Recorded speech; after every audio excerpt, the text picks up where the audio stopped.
was a man who was creating. There was a man who was thriving. He blurred the line between like classical dance, like performance art, like acting, pedestrian movement, technique. It was just all these things kind of meeting at once. He just had this spirit about him when he would dance that would just, ugh. I mean, I don't know, it was just, it would grip you. He was an incredibly mysterious but easy to love person. Mysterious because you could never know where he really was, but somewhere he was there. Just as a gay man, as a black man, it was really comforting to know that I had an ancestor that I never knew existed. We're still looking for maps. We're still trying to map out our history, our present, and so many of our stories were lost with the AIDS epidemic.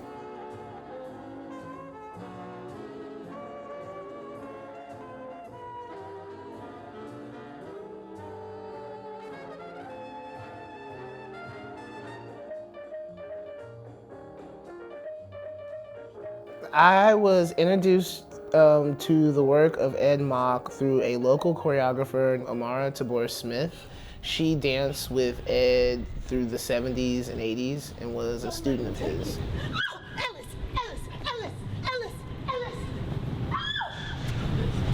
She instigated this 5-hour-long public dance performance in his honor entitled He Moved Swiftly but Gently Through the Not Too Crowded Streets. I was a dancer in it. You people are fucking with some powerful shit! Dance. Invite rebirth and renewal and resurrection. Dance the witnessing and dance to be witnessed. Dance a beloved community because dance is present. I like people to let me know who they are in their dancing, and then I know who I'm dealing with, and that's far more exciting than dealing with just vacant faces who are doing the movements that you're doing. They're probably doing it better than I do, but that's not interesting. So dance, clap, shout.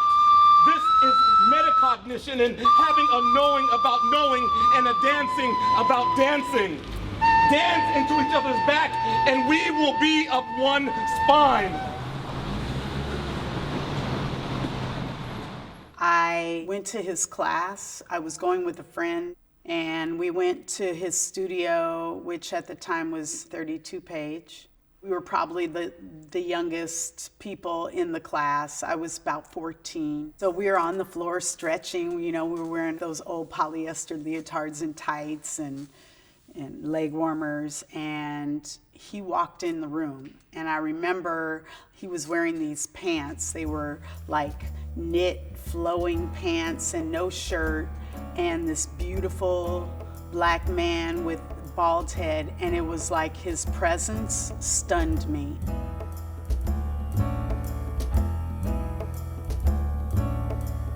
I was in Northwest Portland, and I had been hearing about this man named Ed Mock who was causing some sort of sensation. I wasn't quite sure why. Something about he was a dancer, but no, he was a performer, but no, that he dressed up. And I'm like, well, what does he do? And so I walked into the kitchen of a crowded party, and there was a group of people standing clustered, and I said, does anyone know who this guy Ed Mock is? And this man turns around and he says, I am Ed Mock. And our eyes met, and the second they met, it was just like this instant connection. And honestly, I don't know how to describe it other than that. Watching these guys' recitals, I fell in love with the dance. And also they used to call me Flatus because my white butt was very flat. And I was this little skinny vegetarian. And so they made me take dance class so that I'd get a little curve on that thing. And it worked great. We started talking, We were off in our own little world. I don't even remember what we talked about, but after that we spent a lot of time hanging out, walking the streets.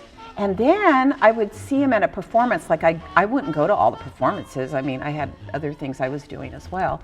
But when I went to the performances, he was dancing and interpreting those characters that we would see on the streets in our walks. It was amazing. And it was also pretty entertaining, and it was a lot of social commentary. And it was pretty inspirational. I just don't know how to put my finger on it.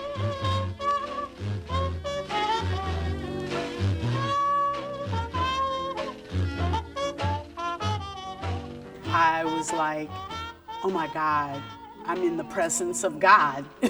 And that's how I felt. And he started class, and I was totally lost in the class, but I was completely mesmerized by his presence. If you command the release of a muscle, you are probably commanding the release of the emotion attached to that muscle or bound into the muscle. It's putting in reverse the theory of, if I feel it, I will express it, or my body will express it. It's not that ACT denies that one should work on an inner technique. We do it in class and coaching scenes all the time. The only thing that we've done is to remind everybody that there's another whole half to the method, which is so-called how you get across what you discover inside. So-called external technique of communicating the feeling. Originally went to college, I gave up dancing. I had danced all through my youth, and I thought, I'm getting serious now, I'm buckling down, I'm gonna be a grown-up. But my body didn't really like that, needed to dance. So I started dancing again, just sort of for enjoyment. But when I saw Ed's work, I thought, wait a minute, I think this is what I've been looking for. And I did the maybe most and only impulsive thing of my life. I went home, I packed my bags, and I moved to San Francisco. I didn't talk to Ed about it, I just did it.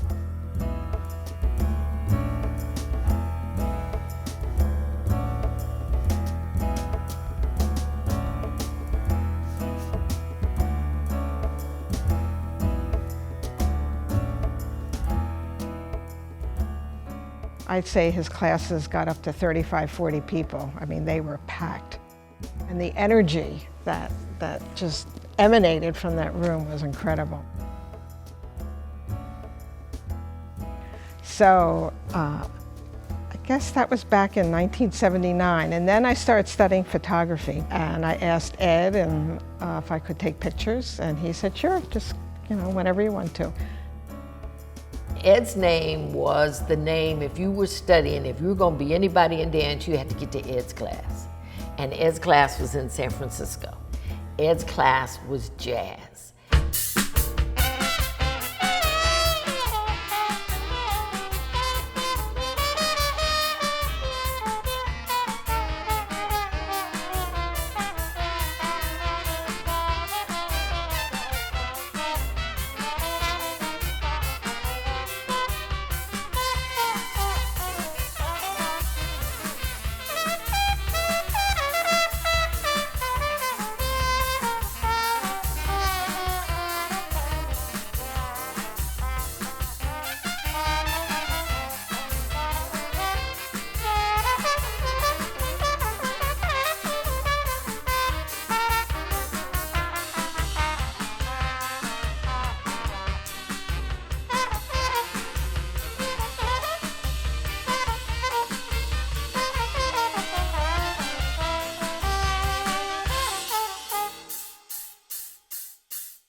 It was hot.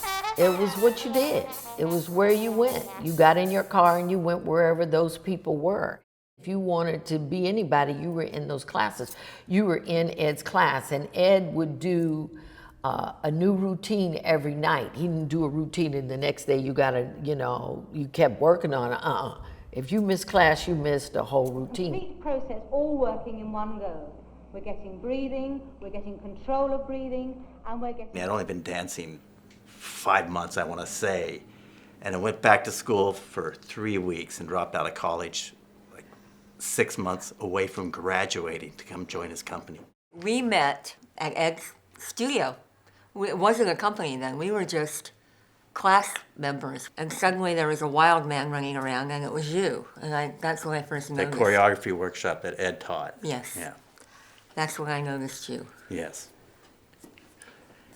Yeah, Yeah. you were cute, okay. Yes.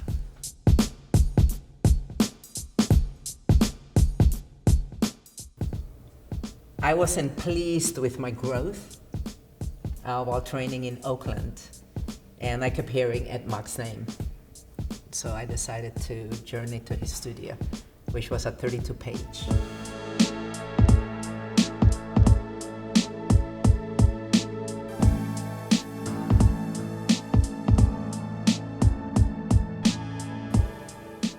His teaching was brilliant because his energy was always on high volume.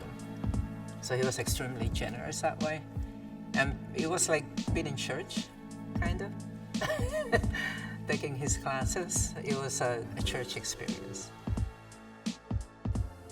He wasn't seeking for us to become crazy technicians. He wanted to see our spirits. He wanted to see our celebration. And I love that. Destruction, Cupid. Keep it going. On. Let it come out of you. How are you going to get it out of you? You got to get it out of you. Keep it going. Get it out of you. Keep going. Keep going. Keep it out of you. Come on.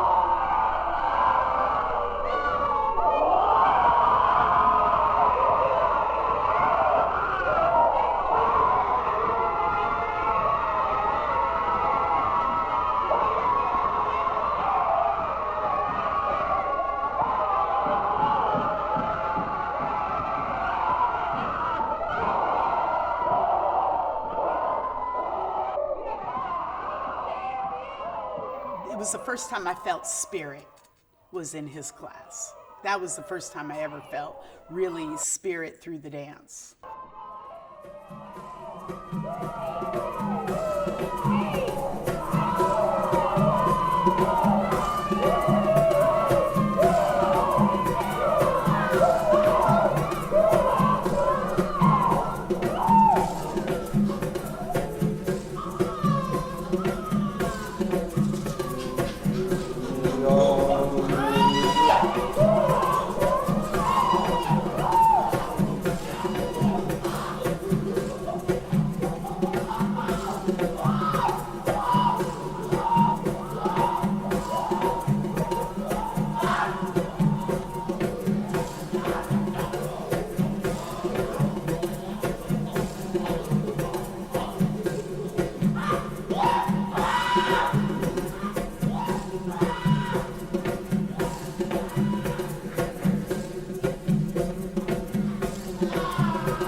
Everybody wanted to be in Ed's class. He just had that energy, that charisma, that style.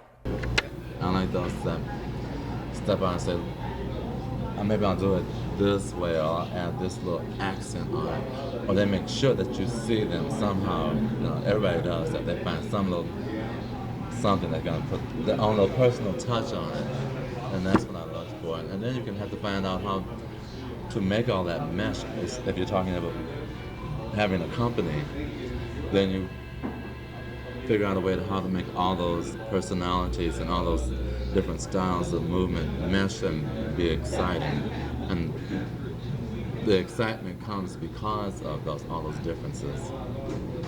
That you have a whole beautiful garden to look at with lots of varieties, you know. It can be a rose garden, but there can be 100 different roses in there. And that's, you know, instead of a row of hedges.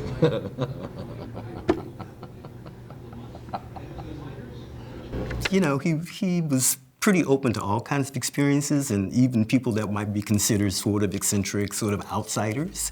Ed made a space for them.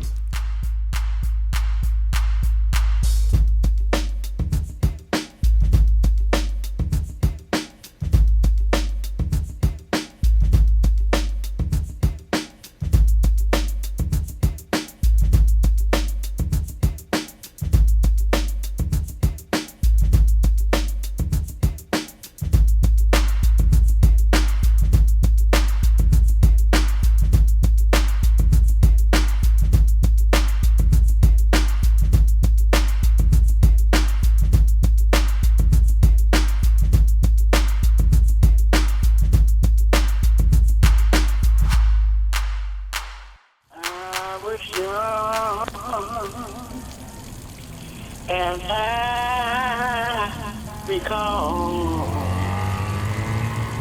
singing songs was Mother Joe at the shadow.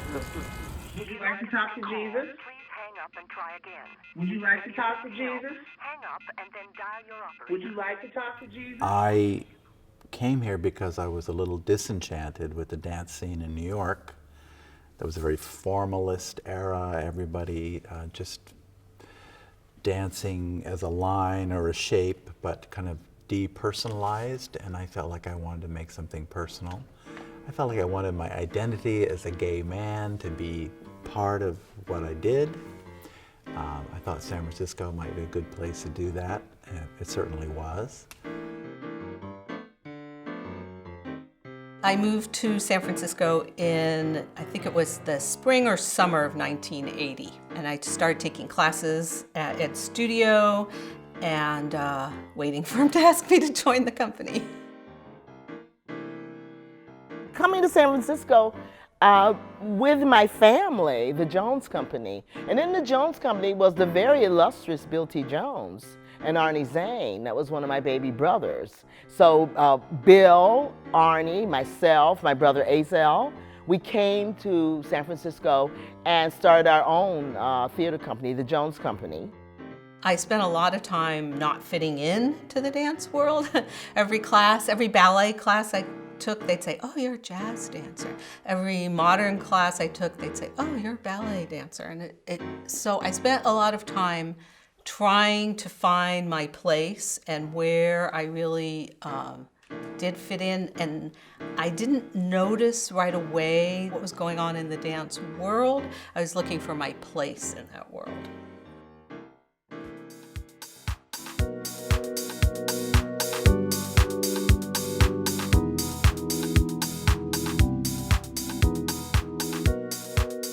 Everybody was coming from across the country to experience wearing a flower in your hair and being in the park and smoking dope in San Francisco.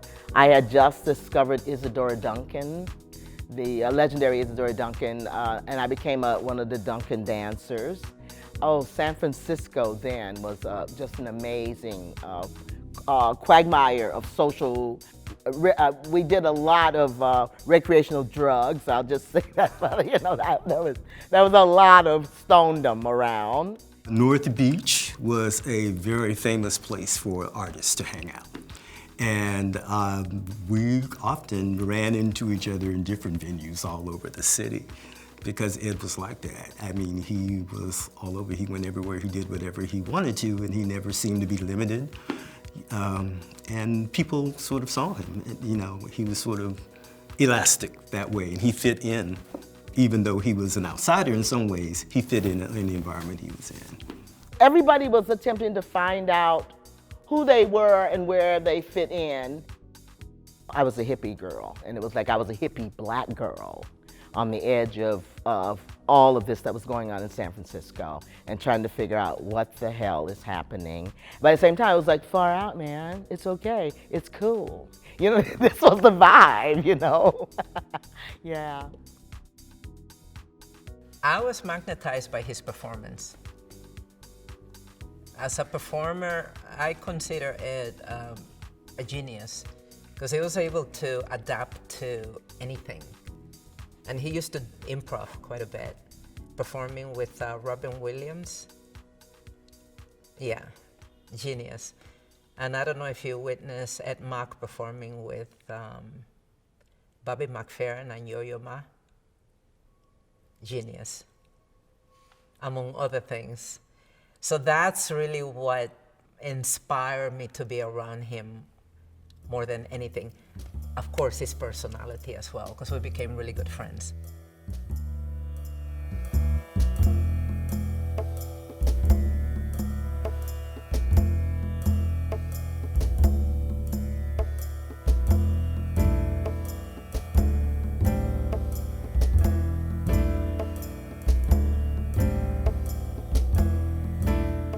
When I saw him teaching and presenting himself in the studio, I was immediately sort of transfixed. He was very dapper.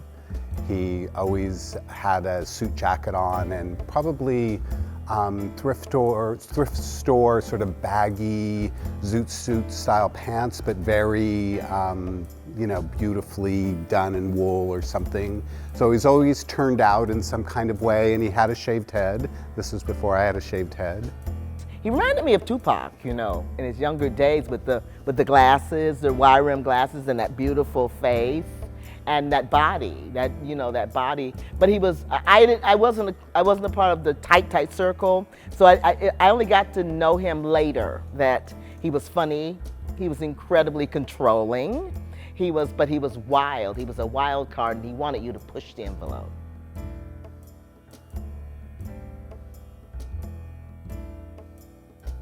Ed went everywhere. I mean, he was sort of known for his, his sartorial splendor. He was very well dressed, very well kept, and he just had this demeanor about him. It was like you didn't know who he was, but you knew he was somebody.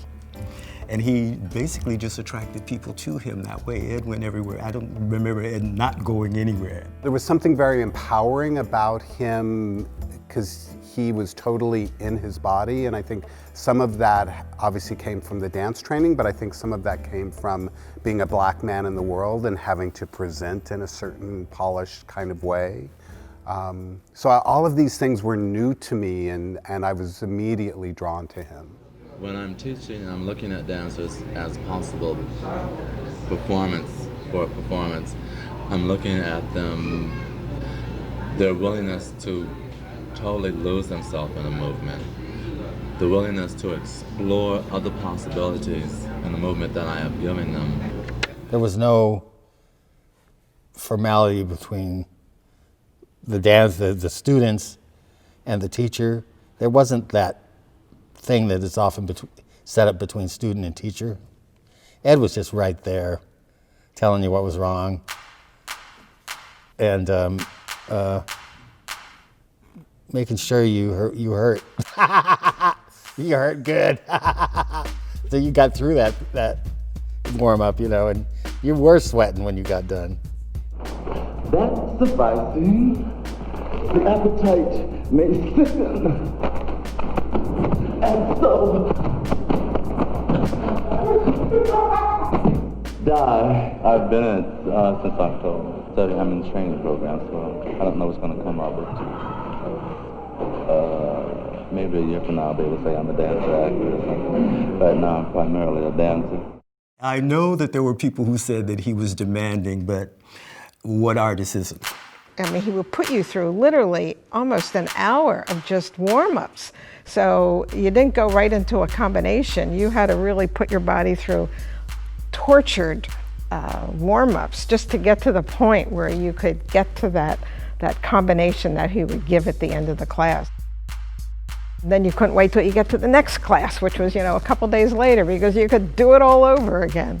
So, he just was a natural when it came to dance and that kind of sense of humor and energy that it was just all the time, and you just really couldn't get enough of it. And that's why we all flocked to take his classes and go to his performances. He was very demanding as a teacher, but because he loved dance so much and he just didn't have time for no bullshit.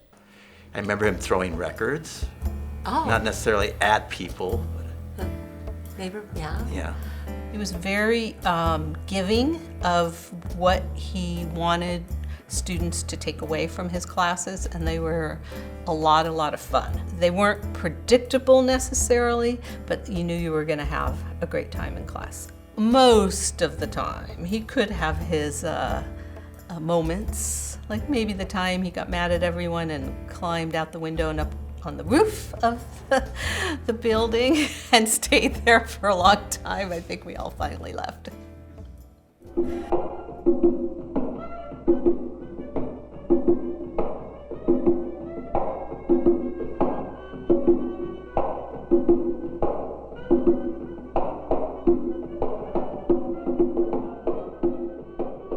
Ed could be kind of cruel almost about it. He really knew how to shine the light on people and make them feel special. Like, I think Pierre was the first time she considered being a professional dancer.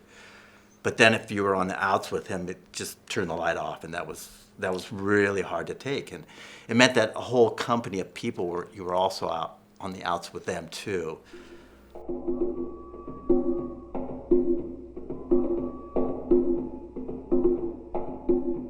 And there would be times when he would be unhappy with what was happening in the class, and he wouldn't have to say anything. You could feel it.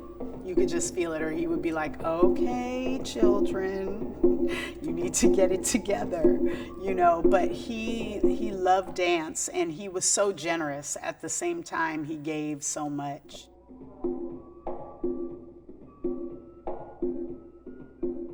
I remember coming to his class one time, and it was in the afternoon, and people's energy was kind of low. That when he started class, they got off the floor and everybody was kind of moving slow. He was like, all right, you need to pick up the energy.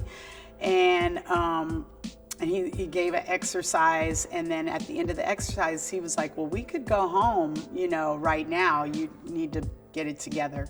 And after the second exercise, he was like, okay, thank you very much. You can get your refund at the door. And he walked out. If music be food,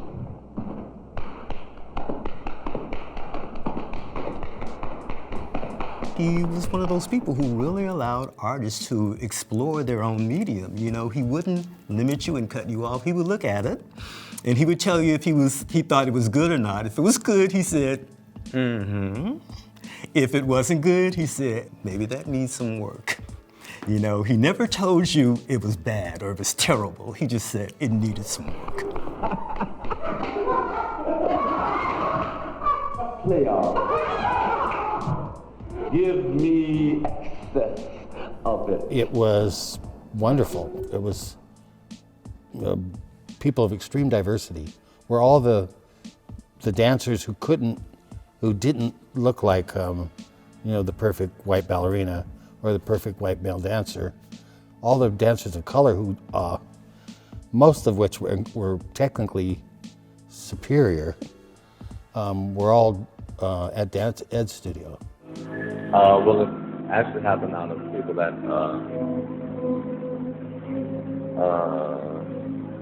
did join me coming from classes. And that's it, period. That's out of country foreign people that I expressed interest in and expressed interest in joining me. And let's get together in more of a collective thing as opposed to one directive. Everybody has contributed artistically and try to keep it that way. And just dance and work as a group of artists, dancers, getting together and And we're still growing and still exploring directions for us to go in terms of statements that we. Because I thought the company performed not with you at Margaret Jenkins, right, and you saw a cross-section of everything, right, everything. Really nice. Yeah.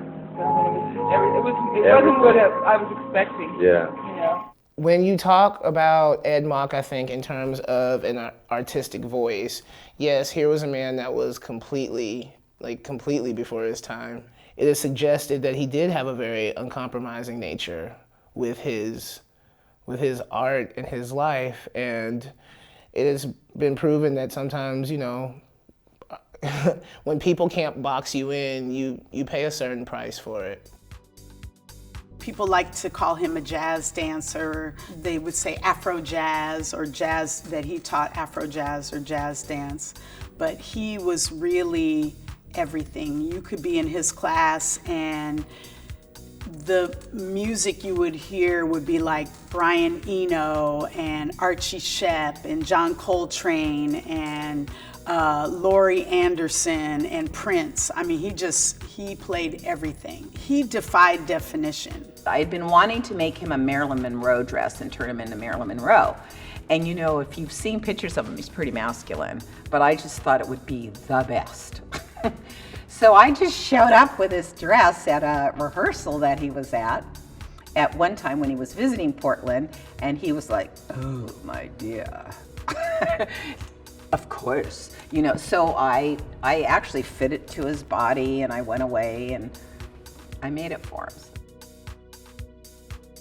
I didn't know that there was a black gay man doing experimental dance works in the Bay Area in the 60s, 70s, and 80s.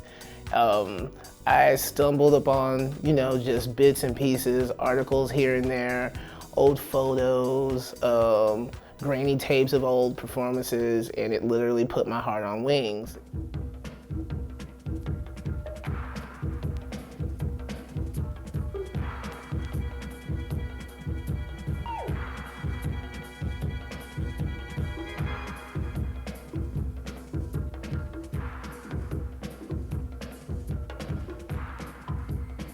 I knew that Ed had, lived in the Midwest, had grown up in Wisconsin, moved to Chicago later on. He told me about his touring that he did in various circuits, performing, as a dancer. And he said during that time, they were kind of like specialty acts. So if you were performing in a show, a lot of times that show was booked. They had singers, dancers, actors, of course, fire eaters, jugglers, whatever. That was sort of like, the extension of burlesque or vaudeville or whatever. But that's how it was. So there was always a dancer. There was always a number of different specialty acts. So Ed found work wherever he went. He told me about being in Florida and moving around in other places, in the United States, and then coming to San Francisco because this is where everybody ends up anyway.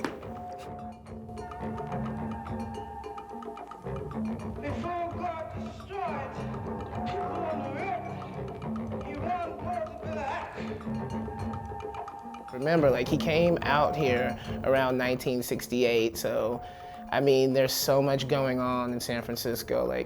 That's the summer of love, it's civil rights, that's the Vietnam War, that's kind of right as the gay movement is getting steam in San Francisco, the Cockettes were going, there were still bathhouses in the city, there was just so much. The way people romantically paint San Francisco, that was what that man stepped into. It was that we were making waves and we were building spaces and places for our own ideology, where we were going, what was happening, what should be happening. And the culture of women and women's politics were blooming everywhere. And that's where I found my place in performance and in movement. And as I said, Ed Mock was one of the most wonderful islands inside of this. It's hard to say what type of guys that Ed liked because Ed was really very ambisexual. I mean, he was attracted to women, he was attracted to men, and basically he didn't have to advertise. I'll just put it like that. So he was always attracting unsolicited attention, if you will. And He always did what he did. He was perfectly comfortable being nude all day long in his apartment if he wanted to. And that's what he did. He'd be sitting in the kitchen, doing whatever he's doing, having his tea, and we just acted like it was perfectly normal. And it was, for Ed. I was just like, oh my God, that's my dad. Like, that is definitely an ancestor I never knew existed. Like, if I learn about his life, I might learn something about myself. You know, there was something about Ed that even though we were only a few years apart, he seemed ancient. Like he had been around forever.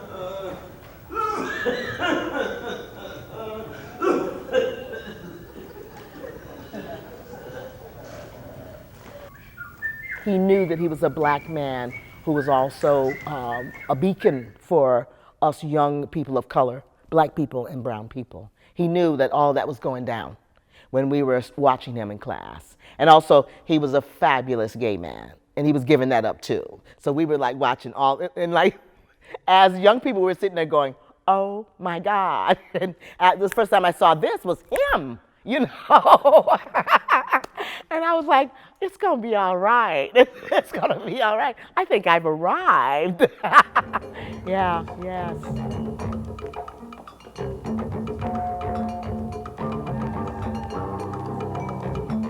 One of the things that I think is most important about Ed Mock and learning about him, his legacy, his work and his legacy, is that he was a courageous artist, and he was an artist that challenged convention, he blurred boundaries, and he pushed against genres.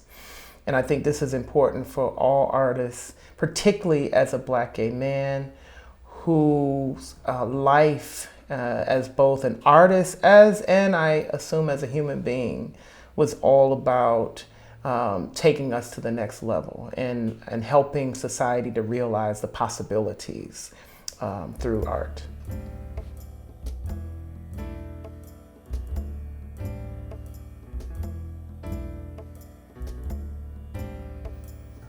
You didn't see many black artists. You didn't see many black gay artists doing work that was, you know, that defied definition. Like Ed would conjure, he would just conjure on stage because all he ever did was improvise, you know. A lot of what he did in his choreography that he set on his dancers, you know, might seem like jazz or modern jazz, you know, but really he was so prolific and he never got any funding because they were like, well, what does he do? Is he a jazz dancer? Is he postmodern? We just don't know how to think about his work. He wasn't fitting any molds, and that was really hard. So it was really, you know, I think that was really hard on him because Ed never had any money. Ed never had any fucking money, you know, and it was like he deserved to be funded. Not only performers and artists like Ed Mock challenged conventions and genres and blended and mixed dance forms, and it's like, oh God, you cannot mix dance forms. But also it was about his body in a society that is not comfortable, in my view, with black bodies being transgressive and not being in the box that they are perceived to or are supposed to be in. He didn't actually openly identify as gay or queer, but Ed was just sexually fluid. And these are all terms now that we know we're just using now, but it was kind of like we just accepted people for who they were in various circles. That's what artists do.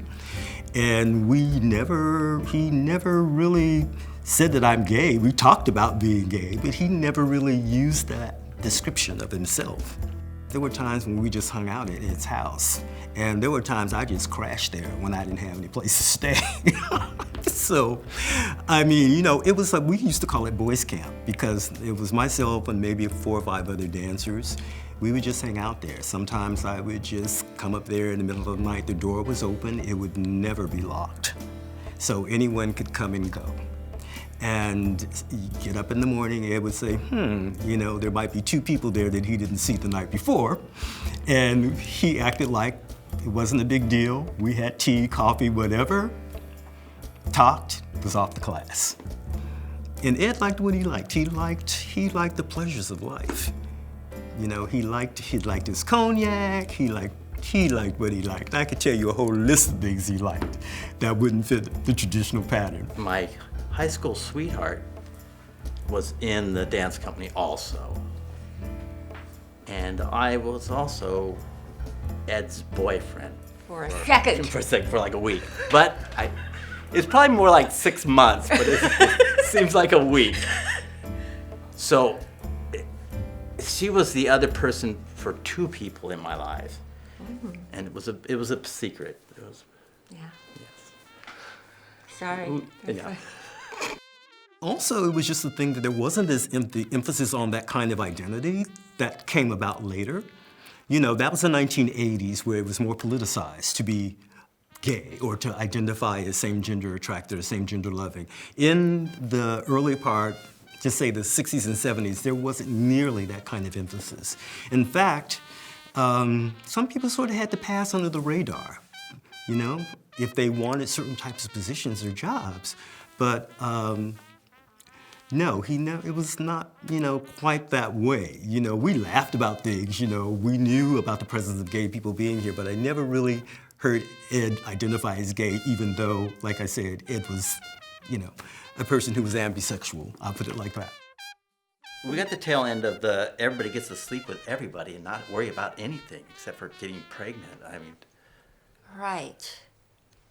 But we Young experience... people don't get to do that anymore. I'm kind of sad about that. I mean, you just really, when you're a young dancer, you look good. Everybody else looks good. You just try to sleep with as many people as you can. And yeah, Ed was trying to do that too. Okay, all right. Let's face it, that was the 70s and 80s. There was a lot of sexual exploration going on. We kind of, you know, we sort of just smiled. I mean, we saw a lot of different couplings, but you know, it was just an interesting time. Like I said, there was a lot of sexual experimentation. So whether people were same-gendered or whether they were, you know, male-female in couples, I mean, it was just the operating norm for us. We never really it never was a big deal. A lot of my friends were like from the Cockettes and Holy Cow. A lot of people very high. Rodney Price was a really one of the local dancers, a really good one. He died early. These are people that, I don't know, I haven't seen the likes of again, I'll put it that way. People with really good at their craft. And I'm not sure I've seen anything to replace it.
Something had brought me down to San Francisco prior to my commitment that I was going to do with the Shakespeare Festival. And Ed, I remember walking in, you go up those stairs, and to the right was the studio, and to the left were these small little offices, and he was in there very quietly. And I remember him just gazing at me. And I says, I just wanted to say goodbye for a while because I'm going to go up to the Shakespeare Festival and get a job. And he just looked at me. I just remember feeling this, I don't know, it's just kind of a funny feeling inside. And he said, Gina, they are not going to appreciate you the way that I do. And I thought, but Ed, they have a paycheck. Well, still, all right then. Oh, you really mean it? Do you really mean it? Is it true? Do you feel that way? Oh, really? She said, yeah. I just want to hear one more time. I'm the first one who told the story. I know it is. I can tell by the way you say it. I'm the very first one. Oh, I know. Isn't that a wonderful feeling? Yes. This moment is worth it, isn't it? Oh, yes. We can share this. Oh, yes. Wonderful moment. And I actually felt a little sad and kind of terrible, actually. We came to see Ed, and we saw him in his house. And he held court in his bed. You know, it was like in his beautiful house. Yeah, drop everything and go see your friends. And I don't know. It was just, by the time we went back, a few months later, he was gone. It was like very fast and very sad. When the epidemic hit, it was just like, we were in shock. Like, I think everybody was in shock. I think San Francisco in general changed. The Castro changed. I didn't feel it as much in the dancing necessarily. That started to happen later. But it passing was huge. That was hard. People were just disappearing, and you didn't see them. And a lot of people worked very hard and very diligently trying to maintain their physical health that we didn't even know were HIV compromised. But they worked until they couldn't do anything else because, you know, art is your life. I see a lot of really great art, and it's really exciting, but it's not new.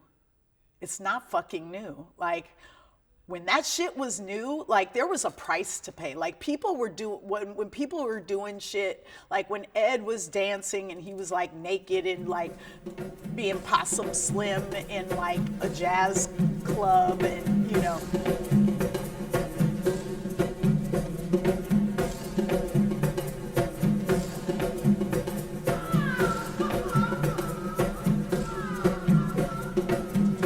Nobody was doing that. Like, that was like, nobody did that shit.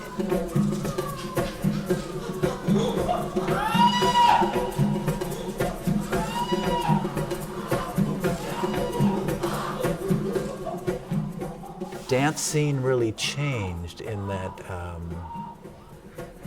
these artists that people were really hopeful about, who were going to be the innovators and the change makers, they disappeared.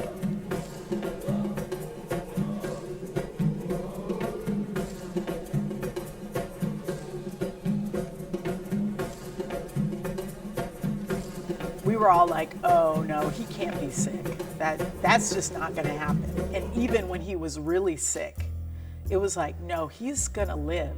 Like, Ed is just, he's superhuman. So even though he was like really thin and had lesions everywhere, and this is a beautiful man who, like, you know, who knew he was beautiful, to just be like, here I am, with all these lesions all over me, and we were in his class, and we were like, he's not gonna die, you know?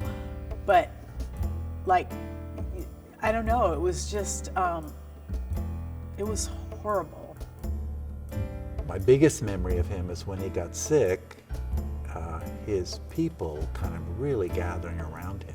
And he never stopped teaching. I think partly he needed the income, but he also, loved what he did. And they would make a little bed for him with a few blankets, and he'd have his little bottle of brandy, and he'd lie there and teach the class, and still make jokes and be hilarious, and that he literally did that until a few weeks before he died. I was trying to get a hold of Ed. This one day, I just felt something inside of me. This might make me cry. I was just feeling him. I was doing shows. I was at the Shakespeare Festival at that time and working. And I kept calling and calling. I wasn't getting any answer. Well, I hadn't talked to him in about a year. At some point later in the day, a friend called and said, Gina, Ed died today. And I lost my mind. I flipped out because I actually felt him. And that was the reason why I made the call, by the way, I backtrack a little, is because I was telling him I was going to quit the festival and come back and work with him. And it didn't matter, he didn't have to pay me. And he had died instead that day.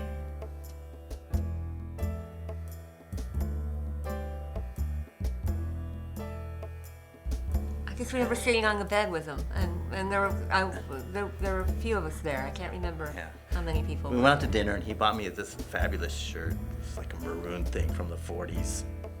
It was incredible. Shopping with him was fun, and he always had good taste. And we even had lots of when he was dying, it was often very funny because he just like relaying to me like people's reactions and how he got to get away with everything. Oh, poor Ed is dying. He said, it's like a get out of jail free ticket. I came to visit him. I mean, it was just the idea of visiting somebody that you felt that close to. I hadn't fully embraced the impact of what HIV/AIDS was and how it could change a person. And of course, we always want to see people that we love. We want to see them perfect. We don't want to see them marred. We don't want to see them scarred. We don't want to see them hurt. We don't want to see them suffering. So Ed was still pretty lively. He was in bed by this time. He was starting to have KS lesions on his face, but his spirit was always up. It was uplifting. He was more uplifting than some of the people that were around him. And when I left him that particular day, I knew that I probably wasn't going to see him anymore. Actually, I didn't want to go see Ed because I just didn't want to see him like that. He was in his house, on his bed. The sun was shining through the window. And Ella Fitzgerald was on the radio singing Tisketa Taska, This Is My Yellow Basket, which happened to be Ed's favorite song. I don't know, was that the universe speaking to us? It was brilliant. And so he had a big smile on his face as he was passing. And he had lots of amazing people.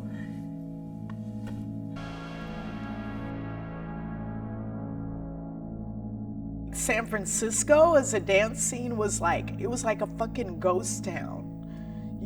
It was like everybody who was interesting and beautiful and alive and vibrant and just they were dead, or they were devastated, and it was just people were in shock, just perpetual shock. When we were talking about the numbers of African-American men that, would have been available for you to interview, they all either moved away or they were in one or another wave of that HIV pandemic. So it was a pretty big loss. It left a pretty big hole in the community here. In the meantime, other people were developing their art. They were moving away because they were trying to get jobs in the industry. They were trying to get jobs in Hollywood. They were trying to get jobs in New York and on stage. So people were growing. They were honing their craft here, but then going away, and sometimes returning, but quite often making the tour, making the journey, developing their art, coming back and sharing in San Francisco. So the AIDS epidemic wiped out all of that. In the Black community, a lot of homophobia that we start to see kind of rise out of the AIDS is really informed by AIDS phobia. You start to see, I think, just ways in which homophobia sort of creeps into, just general community, but also in popular culture. More femme-identified sort of performances get associated with fags who are dying of AIDS, frankly. You start to see a complete erasure of those kinds of gender options in terms of public culture. It was a lot harder to be gay and open about it and get any kind of work at all in the arts. Being in the complication of living through the AIDS epidemic, living through lovers and friends dying, living through growing up as a gay man, and really respecting myself. So it's about honoring that. I remember one of the last times I talked to Ed, man to man or seriously, person to person, he told me about the importance of being my own face. I still remember it. And that was the phrase he used. Knowing the importance of being your own face. Because I hadn't told anybody I was gay at the time, and I was sort of holding my cards close to my chest around in the class. Of course, everybody knows everything, but at the time I was not exactly talking about it. And I think that was Ed's moment to take me aside and look, everybody, lighten up, be you. Don't be what you think you should be. The importance of knowing your face. I remember that was the phrase that he used.